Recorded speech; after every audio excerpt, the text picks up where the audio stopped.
మీ business ఏదైనా మీ ఊర్లో promotion చేయాలంటే అది సుమన్ టీవీతోనే సాధ్యం. ఇప్పుడే సంప్రదించండి. నమస్తే, నేను మీ శ్రవంతి. ప్రస్తుతం మనం ఇప్పుడు సుమన్ టీవీ ఆఫీస్ లో ఉన్నాము. పద్మశాలి జాతీయ పరిషత్ అధ్యక్షులు కొక్కుల భాస్కర్ గారు మనతో ఉన్నారు. ఒకసారి సార్ని అడుగుదాము.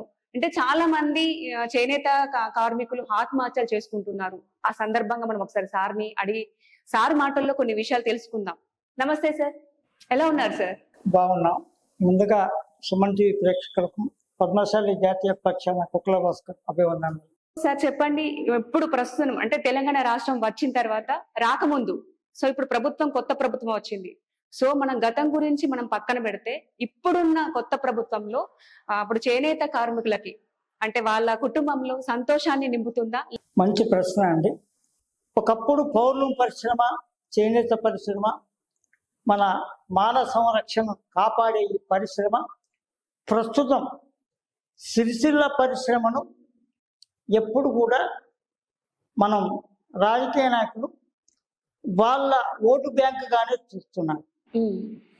ఎన్నికల ముందు వాళ్ళు ఎన్ని రకాల వాగ్దానాలు చేసినా, ఎన్ని రకాల సమస్యలు సృష్టించినా, ఎన్ని రకాల మధ్య పెట్టడానికి ప్రయత్నం చేసినా, వాస్తవ పరిణామాలను గమనిస్తే ప్రభుత్వం అంటే ఒక్క విషయంలో చెప్పాలంటే, ఒకప్పుడు తెలంగాణలో ఉన్న కరీంనగర్, వరంగల్, నిజామాబాద్ ఏ జిల్లాలో ఉన్నా వలస వెళ్ళి భీమండి, షోలాపూర్, నగర్, నాందేడ్, జాల్నా, పూనా, బొంబాయి, సూరత్ అన్న కోణాన్ని గమనిస్తే రాష్ట్రం వచ్చాక సిరిసిల్ల ఒక రకంగా పారిశ్రామికంగా అక్కడ ఉన్న కార్మికులు, ఈ వృత్తిని నమ్ముకున్న వాళ్ళు వలసను వదిలిపెట్టి సిరిసిల్లకు రావడం ఉన్నదాన్ని మనం ఒప్పుకోవాల్సింది. ఇందులో ఎలాంటి రాజకీయం లేదు. కానీ ప్రభుత్వం మారిన తర్వాత మేము వచ్చాక ఖచ్చితంగా అంటే అప్పటి ప్రభుత్వాల కంటే మేము ఇంకా వీళ్ళను అంటే ఆనందంగా చూస్తాం, వారి కుటుంబాల్లో వెలుగు నింపుతామని అన్న నాయకుడు ఎన్నికల ముందు పక్కన పెట్టుకుందాం. ఇక్కడ సమస్య ఏంటంటే ఆనాటి ప్రభుత్వం, ఈనాటి ప్రభుత్వాలు కూడా ఏ ప్రభుత్వాలు కూడా మనం సిరిసిల్ల అంటేనే పౌరుల పరిశ్రమకు పునాది, అది పెట్టని కోట. ఈ కోటాలో నేతన్నల వాటా ఎంత అన్న ఒక్క కోణాన్ని మనం పరిశీలన చేస్తే రైతన్న, నేతన్న రెండు కళ్ళు దేశానికని నాయకులు చెప్పినప్పుడు మనం విషయాన్ని మనం మాట్లాడుకుంటే రైతన్నలకు ఎన్నో ప్యాకేజీలు ఉన్నాయి. కోట్లు అంటే వాళ్ళ పరిస్థితిని ఇప్పటి పరిస్థితిని మనం నిజంగా చెప్పాల్సి వస్తే అక్కడ ఒక కులానికి సంబంధించిన వాళ్ళు లేరు, అన్ని కులాల వాళ్ళు అందులో ఉన్నారు. కాబట్టి రైతన్నలకు ఎకరానికి 4,000 వేసినా 10,000 వేసినా అంటే వాళ్ళు బాగున్నారు. కానీ వాళ్ళకి ఎన్ని లక్షల కోట్లు ఆ ప్రభుత్వం, అప్పటి ప్రభుత్వం అందించింది. ఇప్పటి ప్రభుత్వం కూడా ఇస్తుంది అని అనుకున్నారు, అది మనం మొదలుపెట్టాం. కానీ ఇప్పటి ప్రభుత్వం అప్పటి ప్రభుత్వం నేను అనకును. కానీ బతుకమ్మ బతుకమ్మ బతుకమ్మ అన్న ఒక కోణంతోనే మేము వీళ్ళ బతుకులు బాగు చేసాం దానిలో కొంత నిజం ఉంది, అబద్ధం అనడానికి లేదు. కానీ ఇక్కడ ఒక్క కోణంలో మనం గమనిస్తే పరిశ్రమలో వచ్చిన మార్పు నీకు ఎక్కడైనా సేట్లు కనిపిస్తా. ఈ అంటే గత ప్రభుత్వం తెలంగాణ రాష్ట్రం వచ్చాక సిరిసిల్లలో సేట్లు అనేవారు మాయమయ్యారు. సేట్లు అంటే ఒక నలుగురు గుమస్తాలను కాపాడుకునేవాడు, ఒక వ్యవస్థను కాపాడుకునేవాడు సేట్లు. ఇక్కడ సిరిసిల్లలో ప్రధానంగా సమస్య ఏంటంటే విడతలు, 4 విడతలు 3 విడతలు. ఒక బతుకమ్మ పథకాన్ని కానీ ప్రభుత్వ పథకాలు ఎవరికైనా వీళ్ళు అంటే పని కల్పించాలంటే వాళ్ళు ఏం చేశారు, ABCD కేటగిరీలో ఉన్న వాళ్ళకి అంటే ఒక 10 మంది మాత్రమే బాగుపడ్డారు, మిగతా పరిశ్రమ అసలు బాగుపడలేదు అన్న కార్మికులు వాస్తవ కోణాలనే గమనిస్తారు. కానీ వాళ్ళు చెప్పుకునేది ఏంటి, ఒక్క మాటలో చెప్పాలంటే సిరిసిల్ల పరిశ్రమ అప్పుడు బతికించిందా అంటే బతికించడం వేరు, బతుకుదేరు నిరంతరంగా కాపాడింది వేరు.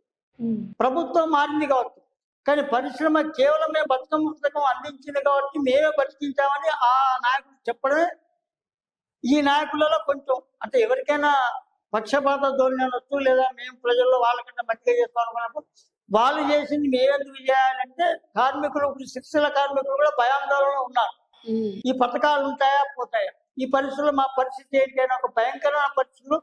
ఇప్పుడు మరి ఆ పథకాలు కంటిన్యూ చేస్తుందా అంటే కనీసం గతంలో ఉన్న అంటే స్టేట్లకు అందే సబ్సిడీ అందింది అన్న విషయాన్ని గమనిస్తే కార్మికులకు అందాల్సిన 20 కోట్లు సుమారు ఇంకా అందలేదు అన్న సంక్షోభంలో సమ్మెలు జరుగుతున్నాయి, రోడ్డు రాకపోలు, ఇప్పుడు ఇవన్నీ మనం చూస్తున్నాం. వాస్తవంగా ఈ వాతావరణం ఉండదు. ప్రధానంగా రాజకీయ నాయకుల సమస్యలు లేకుండా ఓట్ల రాజకీయం కాకుండా వాళ్ళ బతుకుల్లో విభక్తను బతికించే విధానంలో నమ్మించే ప్రయత్నం కాకుండా వాస్తవాన్ని గమనిస్తే ప్రస్తుతం ఈ ప్రభుత్వం నిశ్శబ్దంగా ఉంది. దీనికి కారణం ఏంటంటే ఏంటి అసలు ఎందుకు నిశ్శబ్దంగా ఉంది సార్? అసలు ఏమైంది? ఏం కూడా చాలా మంది కూడా చనిపోతున్నారు చేనేత కార్మికులు. నిశ్శబ్దంగా ఎందుకున్నారు అంటే ఒకప్పటి కేసీఆర్ గారే, ఒకప్పటి మంత్రి గారే ఇక్కడ మళ్ళీ ఎమ్మెల్యేగా గెలిచాడు. గెలిచిన తర్వాత వాళ్ళ రాజకీయంగా మేము రాలేదు అన్న ఒక కక్ష సాధింపు అని అనడం కాదు. ఒక రకంగా కక్ష సాధింపు ఎవరి మీద? మీరు ప్రభుత్వం మీద మీరు చూపించుకోవాలి, కానీ ప్రజల పక్షాన మీరు పథకాలు. అది ఇక్కడ సమస్య ఏమైంది? ఈ నేతన్నల సమస్యలు రాజకీయం అయిపోయింది. మేము ఉన్నప్పుడే పరిశ్రమ బాగుంది, ఇప్పుడు వీళ్ళ ప్రభుత్వం వచ్చింది కాబట్టి వీళ్ళు ఆత్మహత్యలు చేసుకున్నారు అన్న ఒక కోణం బయట చాలా అదే నడుస్తుంది. ఇప్పుడు మేము మా ప్రభుత్వం ఉన్నప్పుడు ఎవరు కూడా అందరూ అంటే అందరికి పని అందింది, అందరి చేతిలో డబ్బులు ఉన్నాయి, ఆర్థికంగా అందరూ ఓకే ఉన్నారు, ఎలాంటి ప్రాబ్లమ్స్ రాలేవు. చాలా మంది కూడా ఆత్మహత్యలు అనేటివి ఆగిపోయినాయి. ఇప్పుడు చాలా మంది నేత కార్మికులు ఆత్మహత్య చేసుకుంటున్నారు. ఇంట్లో పూట గడవక, ఇల్లు అసలు అప్పులు ఎక్కువై, కుటుంబ భారం ఎక్కువై చాలా మంది ఆత్మహత్య చేసుకుంటున్నారు. దాని గురించి అసలు ఎవరు, ఏ నేత, అసలు ఎవరు, ఎలాంటి అధికారులు కూడా దానిపైన స్పందించడం లేదు. చాలా మంది నిజంగా మీరు అన్నట్టే నిశ్శబ్దాన్ని పాటిస్తున్నారు. మీరన్న మాటల్లో వాస్తవం ఉంది. ఇక్కడ వాస్తవ కోణం ఏంటంటే ఎన్నికల ముందు, ఎన్నికల తర్వాత అనుకున్నప్పుడు ప్రభుత్వం మారింది కాబట్టి ఇప్పుడు అంటే పరిశ్రమ, ప్రభుత్వాలు మారడం, కొత్త వాళ్ళు రావడం అది సహజం. కానీ వచ్చిన పథకాలు మారితేమో అన్న భయంలో పని మాకు దొరుకుతుందో దొరకదో అన్న భయం. తర్వాత ఇక్కడ ఇంకొక సమస్య ఏంటంటే ఎప్పుడు కూడా సమస్యను పార్టీ నాయకులు, అధికార నాయకులు, నేను ఇప్పుడున్న అధికార పార్టీ నాయకులు మెచ్చుకోవాల్సిన అవసరం నాకు లేదు. వాళ్ళు సమస్యను గమనించాలి. మీ రాజకీయాలు మీరు 4 గదిలో చూసుకోండి, లేకపోతే నేతాడ విద్యాల కాడ మాట్లాడుకుంటా, లేకపోతే అంబేద్కర్ విద్యాల కాడ మాట్లాడుకుంటా, మాకు సంబంధం లేదు. కానీ పని దొరకాలి కదా. అది అప్పటి ప్రభుత్వం చెప్పిన దాంట్లో కూడా ఏంటి అని అంటే సమస్య ఉంది, కానీ కొంతవరకు కార్మికులను ఆదుకోలేదని నేను చెప్పలేను. కానీ ఇప్పుడు అసలు అప్పుడు ఆదుకున్న దానికంటే ఇప్పుడు బాగుంటుంది అనుకున్నప్పుడు కనీసం కొత్త ప్రభుత్వాలు ఒక సమీక్షా సమావేశం నిర్వహించిందా? ఇప్పుడున్న ప్రభుత్వం నమ్మకాన్ని కల్పించాలనుకున్నప్పుడు మేము మీకు అండగా ఉంటున్నాం. వీళ్ళకేం భయం? ఏ వ్యక్తి కూడా ముఖ్యమంత్రి వచ్చి స్వయంగా కానీ ఇక్కడ ఉన్న మంత్రి వచ్చి స్వయంగా చెప్పే పరిస్థితి లేదు.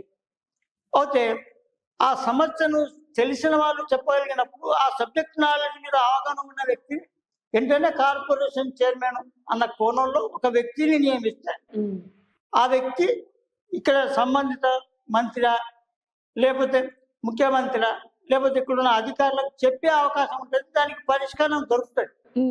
అయితే ఇప్పుడు ఏంటంటే మేమున్నప్పుడు ప్రభుత్వాలు ప్రజలు బాగున్నారు, పరిశ్రమ బాగుంది, వాళ్ళు మేము లే కాబట్టి ఈ పరిశ్రమను ఎట్లా కొలాప్స్ అయిపోతుంది అన్న ఒక భయాందోళనలో ఈ ప్రభుత్వం, లేని ప్రభుత్వాలు మాట్లాడడంలో ఒక రకంగా ఇది మంచి పద్ధతి కాదు.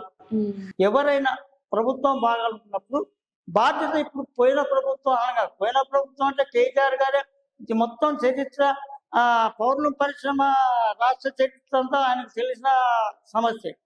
అతను అనుకుంటే పెద్ద సమస్య కాదు. అతను ఏమనుకోవాలి, నేను రాష్ట్రంలో పదవి ఉందా లేదా అని కాదు, నా అసెంబ్లీ నియోజకవర్గంలో నా పరిశ్రమ ప్రధానంగా రాష్ట్రంలోనే తెలంగాణలో సిరిసిల్ల పౌర్ణం పరిశ్రమ నెంబర్ 1లో ఉందనుకున్నప్పుడు నువ్వు నెంబర్ 1గా అధికారం మారచ్చు.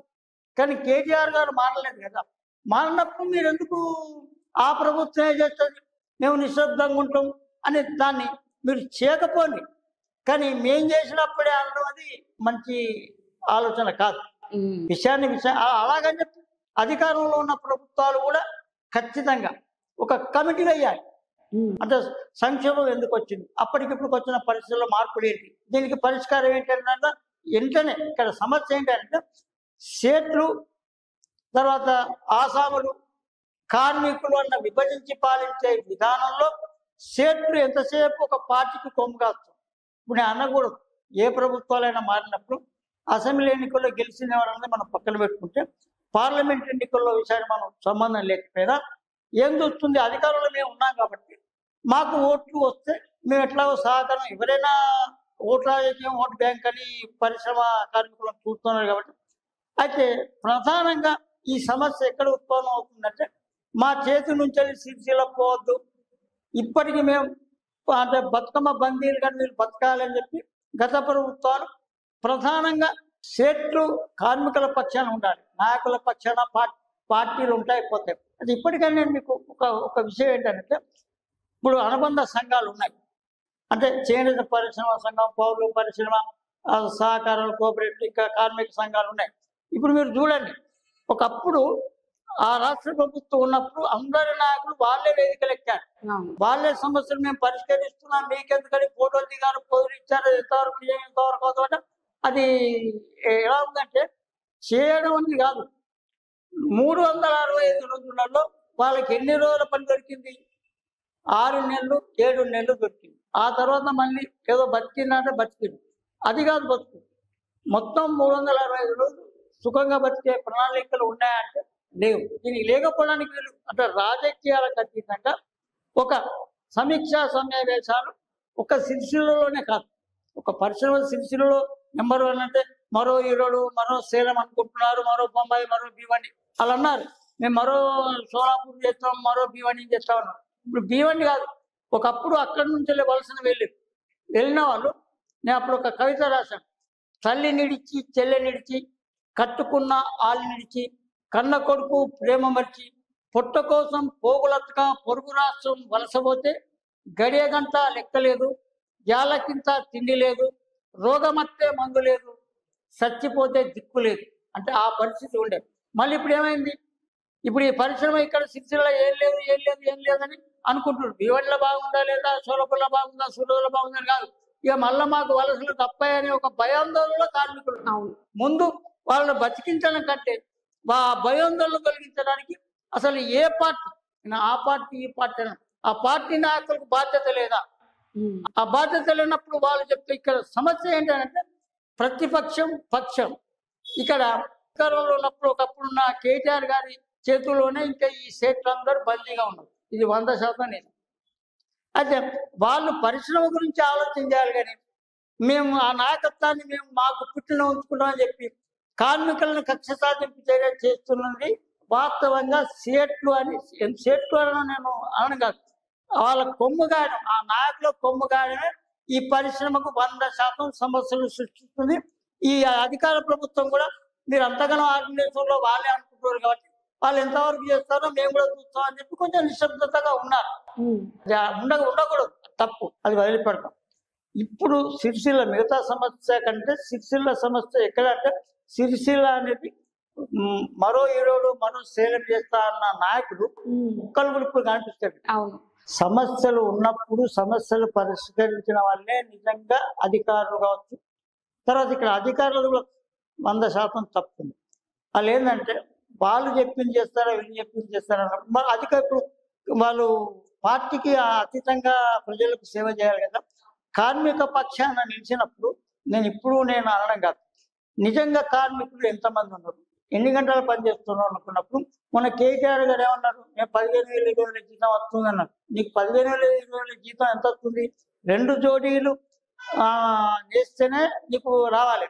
అయితే 2 జోడీలు కాదు, ఒక్కొక్కరు 4 జోడీలు 10 జోడీల కార్మికులు లేకపోతే సేట్ ఏం చేస్తారు వాళ్ళకి అప్పచెప్పింది. అయితే దాన్ని కూడా వీళ్ళ లెక్కల రాజకీయంగా మలుచుకున్నాం. మీరు నిజంగా గమనించండి. ఇప్పుడు నేను ఒక సూచన ఏంటంటే సమస్యలు ఉంటాయి మనకు, మొత్తం అమాసాలు మొత్తం పున్నములు అన్ని రోజులు పండుగలు రాకపోతే కొన్ని రోజులు కష్టాలు వస్తాయి. కష్టాలు వచ్చినప్పుడు ఆదుకునే వాళ్ళు ఎవరు?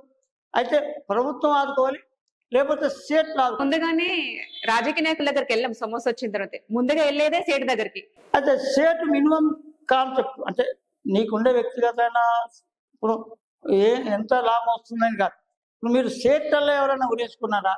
చరిత్ర పుటల్లో ఒక్క సేట్ అన్నా ఎప్పుడన్నా ఉరేసుకున్నా ఆత్మహత్య చేసుకున్నా? సచ్చినోళ్ళు ఎవరు? సచ్చినోళ్ళు సాధారణ కార్మికుడు, అంటే పిల్లల్ని నమ్ముకొని భవిష్యత్తును ఎట్లా అనుకునే వాళ్ళకి జీవితాలని ఇప్పుడు నేను అనకూడదు. సిరిసిల్ల సెట్లు కోట్ల సంపాదించలేని కాదు. బతుకమ్మ పేరు సంపాదించిన వాళ్ళు 10 మంది అంటే ఆ 10 మంది ఎవరు అందరు లేరు. మరి ఆ 10 మంది ఇప్పుడు ఒక వ్యవస్థను బాగుపరచలేదు. ఇప్పుడు కేటీఆర్ కూడా రాజకీయంగా కాదు, కోట్లు అని అనుకున్నప్పుడు మీకు ఒకటే, స్పిన్నింగ్ మిల్లు ఎందుకు పోయింది? Spinning mill Rajarajeshwara spinning mill ఇక్కడ ఉండాలా, మరి అది కొన్నది ఎవరు? ఇప్పుడు పరిశ్రమలు రావాలి అనుకున్నప్పుడు పరిశ్రమలు వచ్చినట్ట మరి మన కంప్లీట్ ఇప్పుడు ఉన్న మన టెక్స్టైల్ పార్కు ఎందుకు మూతపడ్డాయి? ఎందుకు అప్పులలో ఉన్నాయి? మరి ఎందుకు కేవలం మీరు ఒక్కటే గమనించాలండి, వాళ్ళకు సేట్లు ఎప్పుడైనా బతకగలుగుతారు. మీరు 5 ఏళ్ళు 10 ఏళ్ళు సంఖ్య ఉన్నా వాళ్ళకి ఎక్కడో సిడ్లీలో లేకపోతే ఎక్కడో వాళ్ళకి జాగ్రత్త ఉంటే సేట్లు ఎట్లయినా బ్రతుకుతారు సార్. వాళ్ళు ఏ రకంగా ఎన్ని రోజులు బంద్ ఉన్నా కూడా వాళ్ళు ఎలాగో బ్రతకగలుగుతారు.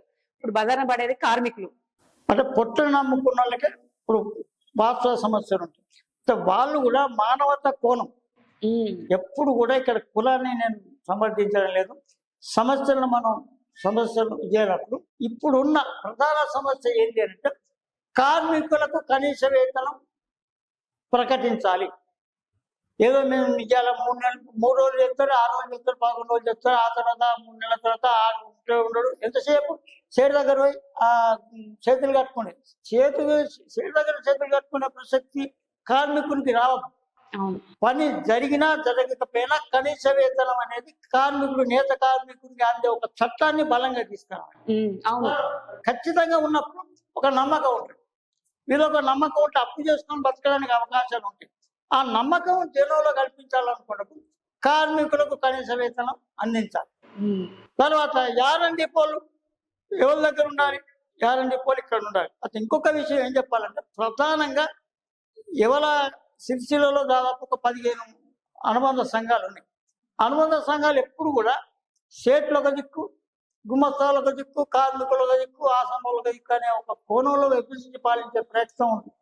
విభజించి పాలించే ప్రయత్నం అసలు చేయకూడదు. ఇది చాలా దుర్మార్గం. ఇది ఎదుటి నాయకులకు పాలకులకు అవకాశవాదం, అటు ప్రతిపక్షాలకు అవకాశవాదం తప్ప అందులో ఈ కార్మికులు అనే వాళ్ళు లగిపోతున్నారు. కార్మికులు సేట్లు బానే ఉంటారు. ఇక్కడ ఉపాసం పడినట్టే వాళ్ళు సిడ్డికి పోతారు, లేకపోతే భార్య పిల్లలు పట్టుకొని తిరుపతికి పోతారు, లేకపోతే సిడ్డికి పోతారు, ఇంకెక్కడికో పోతారు, ఊటికి పోతారు. కాలక్షేపం వాళ్ళకు ఉన్నది, ఇక్కడ నుండి బతకాలని వాళ్ళకి వెళ్ళింది. కానీ కార్మికుల పక్షాన్ని నిలిచే వాళ్ళు ఎవరనుకున్నప్పుడు ప్రభుత్వం బలంగా నిలవాలన్నప్పుడు ప్రత్యేకమైన చట్టంలో కనీస వేతనం ఖచ్చితంగా అమల్లోకి రావాలి. అంటే నడిచినా నడవకపోయినా తప్పకుండా. ఇప్పుడు మీరు ఒకటి 40,000 సంఖ్యలు ఉన్నాయి, మేము 50,000 మందికి పని, 50,000 మందికి అక్కడ లేవు. ఇప్పుడు మీరు గమనించండి, ఇప్పుడు ఒక అవగాహన ఉంటుంది. మీరు ఒక 20 జోడీలు 12 జోడీలు ఉంటాయి, 24 సంఖ్యలు ఉంటే దానిలో కార్మికులు ఎంతమంది పనిచేయాలి? 4 పనిచేయాలి. 2 మొత్తం సంఖ్యలను నువ్వు రాకపోతే నాకేనేమని లెవెల్ కార్మికుడికి అంటే పులి పీఠం తిన్నట్టు కార్మికుడి ఇప్పుడు ఆ పని చేయద్దు కదా. ఇప్పుడు నీ అవకాశం తీసుకున్నప్పుడు నీ 2 జోడీలు నెయ్యాలి. నువ్వు 8 జోడీలు ఎట్లేస్తాను? ఈ 8 జోడీలను మేము 15,000 ఇచ్చినాము, 20,000 వచ్చినాయి, ఎక్కడ తెలుస్తాయి? నువ్వు 8 గంటల పనికి 8 గంటల కూలి వస్తాయి, కానీ 16 గంటల పని రాదు కదా. నువ్వు 2 జోడీలు వేసినావా, 4 జోడీలు వేసినావు. ఇది ఒక సమీక్షా సమావేశం, సర్వే చేయండి. అంటే ఒక్క కమిటీని అంటలేదు. సిరిసిల్ల మనం దేశంలో ఎక్కలేదు. సిరిసిల్లో ఒక 1000 మందిని తీసుకోండి, ఒక 100 మంది కార్ఖానాలు ఒక 3 విభాగాలుగా విభజిస్తే సమస్య ఏంటి? నిజంగా చెప్పాలంటే నిజమైన కార్మికుడు ఖచ్చితంగా నువ్వు పని తక్కువిచ్చినా, కూలి తక్కువిచ్చినా, తక్కువ ఇవ్వకపోయినా నేను చేసుకుంటే బతుకుతా అని చెప్పి వచ్చి పని చేస్తాడు. ఈ మాటలు చెప్పేటోడే తప్పిస్తాడు, ఏదో జెండా పట్టుకుంటాడు, అక్కడ నిలబెట్టడానికి ప్రయత్నం చేస్తాడు. ఇది కూడా ఒక సమస్య. ఈ విషయాన్ని కూడా ప్రభుత్వం గమనించాల్సిన అవసరం ఉంది అని చెప్పి నేనేమంటున్నా అంటే, పరిశ్రమ భవిష్యత్తులో బతకాలంటే ప్రత్యేకమైన ఒక బ్యాంక్ అంటే నేను ఎందుకు ఈ బ్యాంక్ అని చెప్తున్నానంటే, షోలాపూర్లో ఇండస్ట్రియల్ బ్యాంక్ ఉంది. ఇండస్ట్రియల్ బ్యాంక్ అని అంటే కంప్లీట్ ఈ పరిశ్రమ అక్కడ బతుకుంది కాబట్టి ఆ పరిశ్రమకు ఏదైనా సందర్భం అనుకున్నప్పుడు వితౌట్ కండిషన్లో లోన్ ఇస్తారు. లోన్ కూడా ఇస్తారు అక్కడ. అక్కడ ఏదైనా ఇప్పుడు మీరు ఇంకా నేను సేలం ఈరోడులో మీరు ఒక రూపాయి కూలి తగ్గిస్తే ఆ యూనియన్లు బలంగా ఉన్నాయి. యూనియన్లు బలంగా ఉన్నాయంటే మీకు ఉన్నవాళ్ళు కాదు, కార్మికులు కూడా వాళ్ళ పక్షాన్ని నిలుస్తారు. కార్మికులు స్టేట్లు అందరూ ఒకటేసారు. ఈ సిరిసిల్లలో ఉన్న దుర్మార్గం ఏంటంటే స్టేట్లో ఒక దిక్కుంటారు, కార్మికులు ఒక దిక్కుంటారు, ఆసాంలో ఒక దిక్కుంటారు, డివైడ్, ఎవరి వాళ్ళ డివైడ్. మళ్ళా మేం చేస్తేనే అంటే ఒక్కడే మీరు గమనించండి. గతంలో ఉన్న ప్రభుత్వం ఉన్నప్పుడు ఏదైతే నాయకులు వేదికనెక్కారో మరి ఇప్పుడున్న సమస్యలప్పుడు ఎందుకు గట్టిగా మాట్లాడలేకపోతున్నారు? ఆ సమస్య పరిష్కారానికి మీకు పార్టీ ముఖ్యమా, మీకు పరిశ్రమ సమస్యలు ముఖ్యమా అనుకున్నప్పుడు మీరు నాయకులు పట్టుకొని ఫోటోలు దిగుడు కాదు కదా. కార్మికుల పక్షాన ఉండాలి. కార్మికుల సమస్యలు ఎన్నో మీరు కార్మికుల పక్షాన ఉండాలి. ఇప్పుడు ఆసాములు ఎందుకు ముందుకు రావట్లేదు? ఇప్పుడు ఒక్కటి మేము చెప్పాలంటే సేట్లు మేము అనుకుంటాం, మేము లేకపోతే సుమస్తలేంది వీళ్ళను అరక చేయలే పరిస్థితి అనుకుంటాం. ఈ పరిస్థితి మనం వదిలిపెట్టాం. షోలాపూర్ భీమండిలో సేటు అంటే నేను అక్కడ ఆ వాతావరణాన్ని బాగా గమనించిన వ్యక్తిగా చెప్తున్నా. సేటు గుమస్తా బావ బామర్ది సద్ద కూడా ఇయ్యం కూడా అక్క బావ చెల్లి ఏదైనా సమస్య వచ్చిందనుకో గుమస్తా ఉన్నా లేకపోతే సేటు మొట్టాలు పోతాం. ఫోన్ చేస్తాడు. ఇప్పుడు ఏదైనా సమస్య వచ్చింది, ఏదో హాస్పిటల్లో అమ్మాయికి ఆపరేషన్ కావాలంటే ఏం మాట్లాడు, ఫోన్ చేస్తాడు, లేకపోతే స్వయంగా పోతాడు. మీరు గమనించి దగ్గర చూసుకుంటారు. మానవ సంబంధాలు బతుకుతాం సత్తం అని ఇలా 5 రూపాయలు ఇస్తాడు, 10 రూపాయలు ఇస్తాడు, కూలి ఇస్తాడా అది కాదు. మానవ సంబంధాలకు విలువనియని వాళ్ళే ఇక్కడ వ్యవస్థ. మేము సేట్లు అందులో 3 విభాగాలుగా అంటే సేట్లు వేరే, గుమస్తాలు వేరే, ఆసాములు వేరే, కార్మికులు వేరే అనే తత్వం ఎప్పుడైతే దూరం అవుతుందో అప్పుడు పరిశ్రమ కొంతలో కొంత బాగుపడడానికి వీలవుతుంది. తర్వాత ఎప్పుడు కూడా ఆ పార్టీ నాయకులు ఈ పార్టీ నాయకులు అనుకుంటా కనీస వేతనం ప్రకటించాలి. సేట్లు కూడా బాగుండాలి. కానీ ఇక్కడ సేట్లు మీరు గమనించండి, తెలంగాణ రాష్ట్రం వచ్చాక ప్రధానంగా తెలంగాణ రాష్ట్రం అధికారంలోకి వచ్చాక కేటీఆర్ అధికారంలోకి వచ్చాక మళ్ళీ చెప్తున్నాను, కేటీఆర్ అధికారంలోకి వచ్చాక సేట్లు లేరు. సేట్లు మట్టుకు వాళ్ళ చేతిలో బందీ అయ్యారు. వాళ్ళను బందీలు చేసుకొని ఈ రోజు వరకు కూడా ఒక వ్యవస్థను తన బందీలో ఉండడం అనేది బతుకమ్మ కాదు. బతుకమ్మలు ఇటువంటి పథకాలు అంతకంటే బలమైన పథకాలు వస్తాయి. బలమైన పథకాలు రావాలనుకున్నప్పుడు మీరు ఇక్కడ ఇంకొక సమస్య ఏంటంటే మీ పార్టీ నాయకులనే నిలుచుకుంటారు. పార్టీ నాయకులే వస్తారు. మీ పార్టీ నాయకులు నిలుచుకుంటే వాళ్ళు మీ దగ్గరకు వచ్చి మాట్లాడతారు. ఇప్పుడు అవసరం అనుకుంటే అధికార ప్రభుత్వాన్ని నిలదీసి గల్లబట్టి తెలంగాణ అట్టిగచ్చిందా? తెలంగాణ ఊరికే రాలేదు కదా. ఎన్ని రకాల ఉద్యమాలు చేసి ఎంతమంది ఎంతో మంది చనిపోయారు. తెలంగాణ రావడానికి చాలా మంది చనిపోయారు. మరి ఆ పరిస్థితి సమస్యను అనుకోవడం ఏ నాయకుడిన బయటికి రావడానికి భయపడతారు, మాట్లాడడానికి భయపడతారు. ఉద్యమాలు ఒక్కటే, మీరు మరొక ప్రభుత్వం మారాక ఎవరు పోరాటం చేయాలి? పరిశ్రమలో ఉన్న సేట్లు పోరాటం చేస్తుందా? మీరు గమనించండి. మరి కార్మికులు ముందుకొచ్చి కార్మిక నాయకులు ముందుకొచ్చి ఇప్పుడు ఎప్పుడు వాళ్ళే పోరాటం చేస్తున్నారు. ఏ సేట్లు ముందుకు రావట్లేదు. అదే వాళ్ళు డబ్బులు ఇస్తారు. ఇందులో దుర్మార్గం. నేను దుర్మార్గం ఒక వ్యవస్థను కాపాడాలనుకో సమస్య ఉన్నోడు లొల్లి పెట్టుకోవాలి, సమస్య ఉన్నోడు తన భాగం చెప్పుకోవాలి. కానీ లేని వాళ్ళని హైదరాబాద్ చెల్లి ఆ నాయకులు పిలిపించి ఈ నాయకులు పిలిపించి మాట్లాడడం అనేది దుర్మార్గం. ఇది ఎవరు చేస్తారు? ప్రతిపక్ష నాయకులు చేస్తారు. అధికారులకు చూస్తారు. వాళ్ళు మంచి చేయడానికి అవకాశం లేదా. ఎవరు చేయాలన్నా గట్టిగా మాట్లాడాలి. విషయాన్ని సబ్జెక్ట్ గా మాట్లాడాలి. అంటే రాజకీయాలు లేకుండా సబ్జెక్ట్ మాట్లాడితే తప్పకుండా సిరిసిల్ల పరిశ్రమ అనేది 100కి 100 పాలు. మీరు ఇంకొకటి గమనించాలి, షోలాపూర్ భీమండి నుంచి వచ్చిన ఈ ఎవరైతే ఈ టెక్స్టైల్ పార్కులు ఉన్నారో వాళ్ళు మా తెలంగాణ అభిమానంతో వచ్చారు. వాళ్ళు ఉన్న ఆస్తులు అమ్ముకొని ఇడిచిపెట్టిపోయారు. మళ్ళీ అక్కడికి వెళ్ళారు.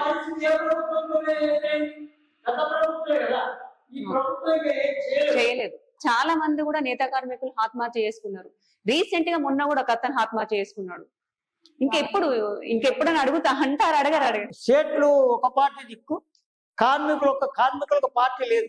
కార్మికులకు సమస్యలు ఉన్నాయి. ఎవరి సమస్య అంటే ఆ ప్రభుత్వం ఎదిగి ఈ ప్రభుత్వం చేస్తుంది. కానీ నువ్వు ఒక ప్రణాళికబద్ధంగా అయితే ప్రభుత్వాన్ని కూడా గట్టిగా నేను కోరుతున్నా. మీరు ఏ ప్రభుత్వాలు రావచ్చు, మీరు ఇమ్మీడియట్ గా ఉన్న సమస్యలు పరిష్కారం కోసం ఇంకా జాప్యం చేయడం అనేది మంచిది కాదు. మీరు బాగుండాలి, మేము బాగుండాలి, అధికారంలో ఉంటారా పోతారా మీకుండే రాజకీయ సమస్య. మా సమస్య ఏంటి?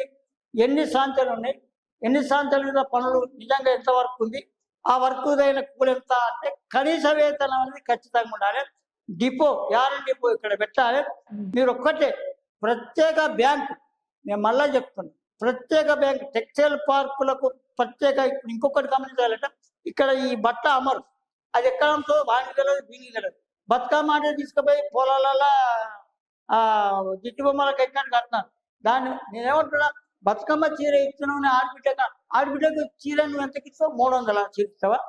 300 చీర ఇచ్చి 30,000 చీర ఇచ్చే బిల్డప్ చేస్తాను. అది దుర్మార్గం కాదా? నీకు ఆ చీర ఇవ్వడానికి కౌన్సిలర్ దగ్గర 3 రోజులు కావాలంటారు. అది దుర్మార్గం కాదా? నువ్వు పట్టు చీర అంటే కనీసం కట్టుకునే చీర, ఆ కట్టుకునే చీరేక నేనేదో పాడేసి చీర ఇచ్చానంటే ఇప్పుడు అవన్నీ మనం అవును, చాలా చోట్ల చూస్తాను, కడతలేరు ఎవరు కూడా. ఈ రోజు వరకు కూడా చెప్తున్నా. ఇంకొక మనకి ఏంటంటే బతుకమ్మ అన్నాడు. బతుకమ్మ పదాన్ని నేను తెలంగాణ వాటిగా గౌరవిస్తున్నాను. బతుకమ్మ షోరూములు పెట్టు. నువ్వు బతుకమ్మ షోరూములు పెట్టకపోతే ప్రభుత్వం అన్నాక నువ్వు ఇంకో పేరు పెట్టుకో, ప్రియాంక షోరూములు పెట్టుకో, లేకపోతే సోనియా షోరూములను పెట్టుకో, మాదేం పోతుంది. కానీ ఒక ప్రత్యేక బడ్జెట్ కేటాయించి ఇప్పుడు మీకు అంటే షోరూములు ఉన్నాయి కదా, ఇప్పుడు చందన షోరూము, ఆ షోరూమ్, ఈ షోరూములకు, ఈ షోరూములకు ఖచ్చితంగా ఒక పట్టు వస్త్రాలు, ఇప్పుడు ఒక్క పట్టు వస్త్రం మీరు గమనించండి, 3,000 పట్టు చీర 30,000 అమ్ముతుంది. దల్ల సేడు బతుకుతాడు. కానీ ఈ కమిషన్లలో వాడు గుంజుకొని వీడు గుంజుకొని నాకచ్చే నీకచ్చే సేడు గుంజుకునే గుమస్తాలకు రాకపోయాడు. నేనేమంటున్నానంటే సేట్ల పని చేయాలి, టర్న్ ఓవర్ కావాలి. ధర్మవరం, పుట్టపర్తి ఇవన్నీ ఇక్కడే ఉందో, వెంకటగిరి, మంగళగిరి అవి మార్కెట్ ఉంది. సిరిసిల్లలో మార్కెట్ ఉందా? సిరిసిల్లో ఒక సేటు మార్కెట్ చేస్తుందా? నేను పలానా చీరే ఏమనంటే సిరిసిల్ల పాపం మా హరికిషన్ తర్వాత నల్ల విజయ్ వాళ్ళు అగ్గిపెట్టాలు తీసుకొని వాళ్ళని పట్టుకొని వదిలించడానికి గవర్నర్ దగ్గరికి పోవడానికి, రాష్ట్రపతి దగ్గరికి పోవడానికి వీళ్ళు అక్కడికి వస్తారు. నాయకులకు దుర్మార్గం, నిజంగా చెప్తున్నా, నాయకులకు దుర్మార్గం. మా బతుకులతో మీరు మా కళాత్మకమైన ఆటలతో మీ బతుకులు మీరు ఎలా తీసుకుంటున్నారు? మా బతుకులు ఎప్పుడు బాగుపడతాయి? మా బతుకులు బాగుపడాలంటే మార్కెటింగ్ ఏంటి? మార్కెటింగ్ అనుకున్నప్పుడు దానికి చేయాల్సిన అభిప్రాయం ఏంటనే ఒక ఆలోచనలో అధికారులు ఏమైనా సంకరాస్తారు. నేను అంటా, అధికారులు నీకు రాజకీయంతో సంబంధం లేదు. మీరు ఏం చేస్తున్నారు? ఎన్ని సంఖ్యలు పనిచేస్తుంటే అన్ని సంఖ్యల మీద ఎంతమంది పనిచేస్తున్నారు కార్మికులు, ఆ లెక్క తీసే అధికారం మీకు లేదా? ఇటువంటి సమస్యలు ఇంకా తొత్తులుగా ఉన్నారు అధికారులు, తొత్తులుగా ఉన్నారు. ఆ విధానాన్ని మీరు ఎవరు ఎవరు తీసుకుంటారు? ప్రజల సొమ్ము తీసుకున్నప్పుడు ఏ అధికారి అయినా, ఒక్క అధికారి గురించి నేను మాట్లాడు, ప్రతి అధికారి కూడా ప్రజలకు జవాబుదారీగా ఉండాలి, నాయకులకు జవాబుదారీగా ఉండకూడదు. ఈ విషయాన్ని ఇప్పటికైనా, ఒకవేళ ఆ పరిస్థితి ఇప్పటికైనా ఏ నాయకుడు కూడా సిరిసిల్ల కార్మికులను విపక్షంగా చూసినా చెమట రాలుతుంది. నాయకులు అనుకుంటున్నారు మీ చేతుల ప్రభుత్వాలు ఉన్నాయి, ఉండదు.